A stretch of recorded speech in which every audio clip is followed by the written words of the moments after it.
Welcome to Moving Forward. I'm Diane Williamson. Earlier this week, I had the pleasure of meeting Ian Receiver, an extraordinary second grader at Georgetown Elementary who competed in the Braille Challenge over the summer. This summer, he competed in a national contest.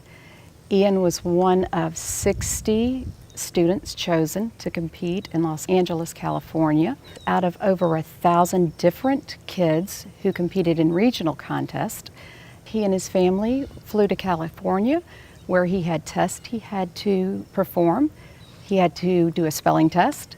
He had to spell words just as we would spell the words.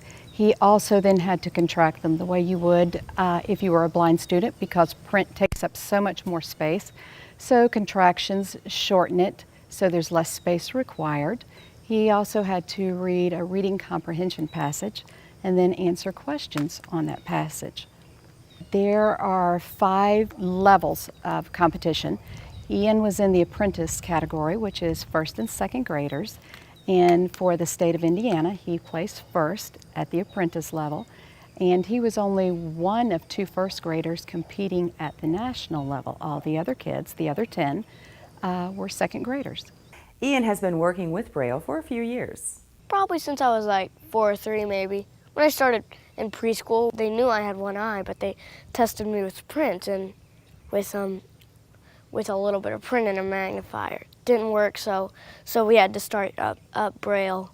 It's more fun because you actually get your fingers, so you don't have to like go with a pencil. It's like a machine, and then there are 6 keys, and you have to do different combinations for contractions and letters and stuff. Contractions are like a shortcut. Let me example. For the word from, instead of going F-R-O-M, you would just put a F. So then we don't have to use 1,000 papers just for one little bit of writing. Ian and I learned Braille about the same time.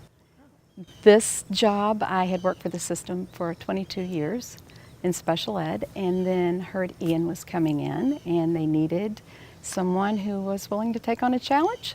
And so I started teaching myself Braille and then took some courses online, so I now Braille most of his work and then transcribe what he Brailles so the teacher can read it. I will be staying with him through the rest of his education. I'll follow him through. And I will Braille materials that are not textbook materials that we would order through the School for the Blind, extra papers and things of that nature. I do the Brailing and set it up so he can do the work the same as the class.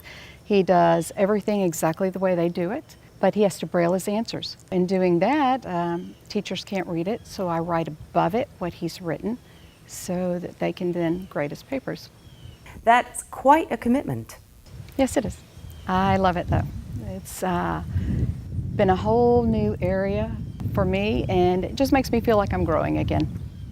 Ian won first place in Indiana last summer and is hoping to return to the Nationals next year and bring home that trophy as well. We are always looking for good stories to tell, so if you have one, please share it with us. And you can stay up to date by checking out our website, liking us on Facebook, and following us on Twitter. I'm Diane Williamson. We'll see you next week on Moving Forward.